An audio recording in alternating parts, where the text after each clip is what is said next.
বাড়ির সিংহাসনে আজ স্থাপন করলাম আমার শিবশম্ভুর মূর্তি। তোমরা যারা আমার ব্লগ ভিডিওগুলো রোজ দেখো, তোমরা দেখেছো রাসের মেলা থেকে কি কি কিনলাম, সেই ব্লগে দেখিয়েছি যে আমি একটা বাড়ির জন্য শিব ঠাকুর কিনেছি। তো আজকে যেহেতু সোমবার ছিল, তা আজকেই মনে হলো যে আমি যেভাবে সোমবারে পুজো করি সেইভাবেই পুজোটা করব, সেই সঙ্গে আমার এই ভোলে বাবার মূর্তিটা স্থাপন করব। তো নমস্কার বন্ধুরা, অর্পিতার ডায়েরি চ্যানেলে আমি অর্পিতা আপনাদের স্বাগতম জানাচ্ছি। তো প্রথমেই আমার সকল বন্ধুদের, গুরুজনদের এবং ছোটদের কাছে আমি ক্ষমা প্রার্থী এই জন্যই, কারণ কি হয়তো আমার পুজোতে কোনো ভুল ত্রুটি থাকতেই পারে। আমি বড়দের কাছ থেকে যেটুকু শিখেছি, বাইরে থেকে যেটুকু জেনেছি, ঠাকুমার কাছ থেকে যেটুকু দেখেছি, সেইভাবেই পুজোটা করার চেষ্টা করি।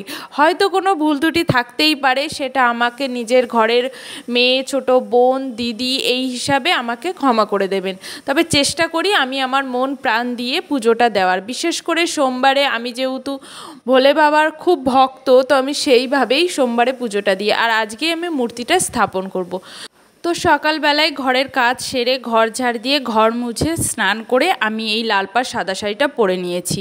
সাদা জিনিস ভোলে বাবার খুব পছন্দ। যেমন তোমরা অনেকেই জানো যে আকন্দ, ধুতরা এইসব ফুল ঠাকুরের খুব পছন্দ। তো ওই জন্য আমি লাল পাড় সাদা শাড়িটা পরে নিয়েছি।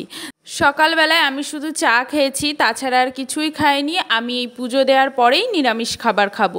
সোমবারটায় আমি নিরামিষ খাবারই খাই। আর চাটা এই জন্যে খেয়েছি, মা বলে কি পুরোপুরি নির্জলা উপোস থেকে নাকি পুজো দিতে নেই, ওই জন্য আমি শুধু চাটা খাই। আর শুধু এই সোমবার না, আমি প্রত্যেকটা সোমবারই এইভাবেই পুজোটা করি। তো প্রথমেই আমি কি করলাম, ঠাকুর আসনটাকে ভালো করে মুছে নিয়ে তারপরে গঙ্গা জল দিয়ে সব কিছু শুদ্ধিকরণ করে নিলাম। আমি নিজেও একটু গঙ্গা জল ছিটিয়ে নিলাম। তারপরে একটা ভালো পাত্রে একদম আমার ভোলে বাবাকে বসিয়ে গঙ্গা জল আর জল দিয়ে ভালো করে স্নান করিয়ে নিলাম। যেহেতু আমি এটা মেলা থেকে কিনে নিয়েছি, ওই জন্য বিভিন্ন লোকের হাত, তারপরে বিভিন্ন জিনিস, এই জন্য একটা শুদ্ধিকরণের ব্যাপার থাকে বলে আমি ভালো করে শুদ্ধিকরণ করে নিলাম। এরপর আমি শিবলিঙ্গকে স্নান করাবো। আর এই স্নানটা কিন্তু আমি প্রত্যেক সোমবারেই করিয়ে থাকি। ভালো করে ঘি মধু মাখিয়ে তারপরে জল আর গঙ্গা জল দিয়ে স্নান করাবো। তোমরা কি জানো শিবলিঙ্গকে কেন ঘি মধু দিয়ে মাখানো হয়? কারণ তাহলে শিবলিঙ্গের উজ্জ্বলতা বৃদ্ধি পায়। আর এই বাড়িতে শিবলিঙ্গের উজ্জ্বলতা যত বৃদ্ধি পাবে, তত গৃহের মঙ্গল হবে। যদি দুধ থাকে তাহলে দুধ গঙ্গা জল দিয়ে স্নান করালে আরও বেশি ভালো হয়। যদি না পাওয়া যায় তাহলে জল আর গঙ্গা জল দিয়ে। তা আমি সকালে দুধের খোঁজে বেরিয়েছিলাম, কিন্তু আমি পাইনি, ওই জন্য আমি শুধু জল আর গঙ্গা জল দিয়ে স্নান করাচ্ছি। আর সব থেকে বড় কথা কি জানো তো, ভোলে বাবা খুব অল্প জিনিসেই সন্তুষ্ট হন। মানে কোনো কিছু যদি খামতিও হয়, তার নাম করে সেই জিনিসটা, যে উপকরণটা তুমি দিতে চাইছো, সেটা যদি না থাকে তাহলে ওং নমঃ শিবায় বললে সেই খামতিটা পূরণ হয়ে যায়। ভক্তি ভরে তুমি শুধু একটা বেলপাতা আর এই শিবলিঙ্গের উপর জল ঢাললে ঠাকুর সেইভাবেই পুজোটা গ্রহণ করে। বিশেষ কিছু আচার, নিয়ম, মন্ত্র এইসব কিছুই লাগে না। আর ঠাকুরের বিশেষ যে ফুলগুলো আছে, সব ফুলেই ঠাকুর সন্তুষ্ট, কিন্তু বিশেষ করে আকন্দ, ধুতরা, ভাট ফুল, এই ফুলগুলো দিয়ে যদি পুজো দেওয়া যায় তাহলে খুবই ভালো হয়। তো আমি সোমবারে চেষ্টা করি অবশ্যই একটা বেলপাতা জোগাড় করার, আর সেই সঙ্গে ধুতরা ফুল জোগাড় করার। এছাড়াও মা আজকে নিয়ে এসেছিল নীলকণ্ঠ আর সেই সঙ্গে কিছু সাদা ফুল, কারণ আমার আসনে আরও ঠাকুর রয়েছেন। রাধা মাধব আছে, আর লক্ষ্মী ঠাকুর আর সরস্বতী ঠাকুর আছে। তো প্রথমে আমি শ্বেতচন্দন বেটে নিচ্ছি। আমি এই শ্বেতচন্দন দিয়ে সব ঠাকুরের কপালে দিই। তারপরে কি করি, বেলপাতার সঙ্গে শ্বেতচন্দন মাখিয়ে আমি শিব ঠাকুরের পায়ে অর্পণ করি। শ্বেতচন্দনের সঙ্গে বেলপাতা দিয়ে তোমার পুজোর যদি কোনো ভুল ত্রুটি, কোনো কিছু থাকে, খামতি থাকে, সেটা বলে মনে মনে প্রার্থনা করলে সেই খামতি পূরণ হয়ে যায়। শিব ঠাকুরের পায়ে দিয়ে দিলাম একটা ধুতরা ফুল, সেই সঙ্গে সাদা ফুল দিয়ে আমি কিছু নীলকণ্ঠ ফুলও দিয়ে দিলাম। ফুল সাজানো হয়ে গেলে তারপরে আমি প্রদীপ জ্বালিয়ে ধূপকাঠি ধরিয়ে আসনে ঠাকুরের প্রসাদগুলি দিয়ে দেব।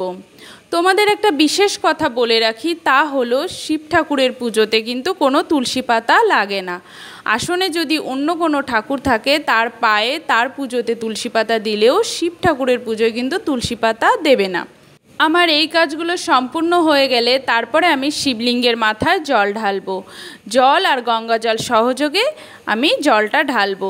যদি দুধ থাকে তাহলে খুবই ভালো হয়, আর যদি দুধ না পাও তাহলে জল আর গঙ্গা জল তো বাড়িতে থাকেই, তাই সহযোগে কোষাকুষির মাধ্যমে 3 বার শিবলিঙ্গে জল ঢালবো আর বলবো ওং নমঃ শিবায়।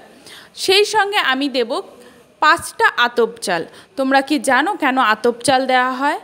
আতপ চাল দেওয়া হয় গৃহের আয় উন্নতি বৃদ্ধি করার জন্য।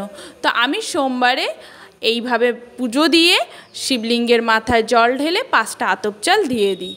তো তোমাদেরকে আমি যতটুকু নিয়ম জানি ততটুকুই বলার চেষ্টা করলাম। হয়তো আমি আরও অনেক কিছু জানি না, যেগুলো আমি জানি না সেগুলো অবশ্যই তোমরা আমাকে কমেন্ট করে জানিও যে আমি এখানে ভুল করেছি কিংবা এখানে আমার আরও একটু শুধরে নেওয়া উচিত।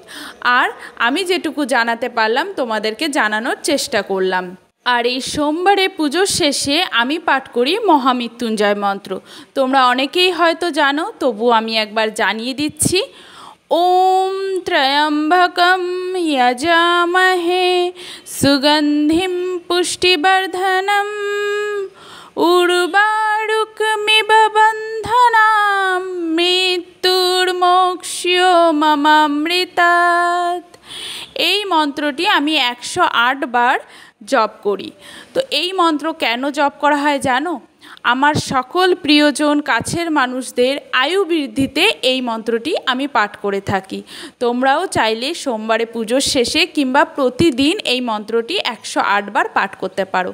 আমার কাছে যেহেতু রুদ্রাক্ষের মালা নেই, তাই আমি হাতের করগুনেই এই মন্ত্রটি পাঠ করে থাকি। তো আমি দেখো প্রদীপ আর ঘণ্টা বাজিয়ে পুজোর শেষ পর্যায়ে চলে এসেছি। এরপরে আমি মৃত্যুঞ্জয় মহামৃত্যুঞ্জয় যে মন্ত্র, সেই মন্ত্রটি পাঠ করতে বসবো।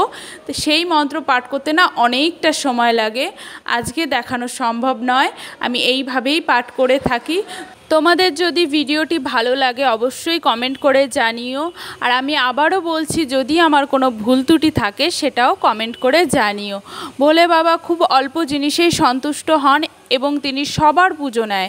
তবুও যদি আমার কোনো ভুল থাকে, মন প্রাণ দিয়েই আমি পুজোটা করার চেষ্টা করে থাকি। ভুল থাকতেই পারে, যদি ভুল থাকে কমেন্ট করে জানিও, আমি শুধরে নেওয়ার চেষ্টা করব। তো আমার পুজো শেষ, সবার মঙ্গল প্রার্থনা করে সবার সুস্থতা কামনা করে আমি আমার ভিডিওটি এখানেই শেষ করব। আমার পুজো দেওয়ার পদ্ধতি যদি তোমাদের ভালো লেগে থাকে তাহলে নিজের নিকটাত্মীয় বন্ধুবান্ধবের মধ্যে আমার এই ভিডিওটি শেয়ার করে দিন। সেই সঙ্গে আমার চ্যানেল অর্পিতার ডায়েরিটা সাবস্ক্রাইব করে দেবেন। আর সবাই ভালো থাকবেন, সুস্থ থাকবেন। নতুন নতুন ভিডিও নিয়ে আমি আবার আপনাদের সামনে আসব। ওং নমঃ শিবায়, ওং নমঃ শিবায়, ওং নমঃ শিবায়।